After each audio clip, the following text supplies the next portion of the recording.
Hi అండి. Welcome back to my channel సమ్మిక స్నయ. నెల రోజుల పాటు నిల్వ ఉంచుకునేలాగా పులిహోర పులుసు ఎలా చేయాలో చూద్దాం.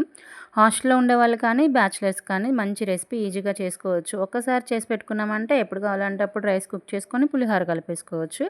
దీనికోసం బత్తాయి సైజ్ అంత చింతపండు తీసుకొని దాంట్లో ఉన్న వేస్ట్ అంతటిని తీసేసి చింతపండు శుభ్రంగా కడుక్కొని కొద్దిగా వాటర్ వేసుకొని 10 నిమిషాలు నానబెట్టుకొని 10 నిమిషాలు నానబెట్టుకుని ఈ చింతపండుని బాగా కుక్ చేసుకోవాలి. కుక్ చేసుకున్నాక దీన్ని స్ట్రెయిన్ చేసుకోండి. పులుసు అంతటిని తీసుకొని రెడీగా పెట్టుకోవాలి. ఎక్కువ వాటర్ వేయొద్దు. కొద్దిగా వాటర్‌తోనే మనం పులుసు తీసుకొని రెడీగా పెట్టుకోవాలి. తర్వాత బాండీలో కొద్దిగా ఆయిల్ వేసుకొని ఎండుమిర్చి, పల్లీలు, పచ్చిశనగపప్పు, ఆవాలు, జీలకర్ర, తాలింపు కావాల్సినవన్నీ వేసుకొని కొద్దిగా పసుపు కూడా వేసుకొని అవన్నీ ఫ్రై అయ్యాక ముందుగానే రెడీ చేసి పెట్టుకున్న ఈ చింతపండు పులుసు అయితే వేసుకొని ఒక 2 నిమిషాల్లో ఆయిల్‌లో ఫ్రై చేసుకోవాలి. తర్వాత సాల్ట్ వేసుకొని అదంతా బాగా కలిసేలాగా కలుపుకొని స్టవ్ ఆఫ్ చేసుకొని దీన్ని చల్లారబెట్టుకోవాలి. ఈ చల్లారిన దాన్ని ఒక ఎయిర్ టైట్ కంటైనర్‌లో మనం స్టోర్ చేసుకొని ఎప్పుడు కావాలంటే అప్పుడు రైస్ కుక్ చేసుకొని మనం పులిహోర కలిపేసుకోవచ్చు.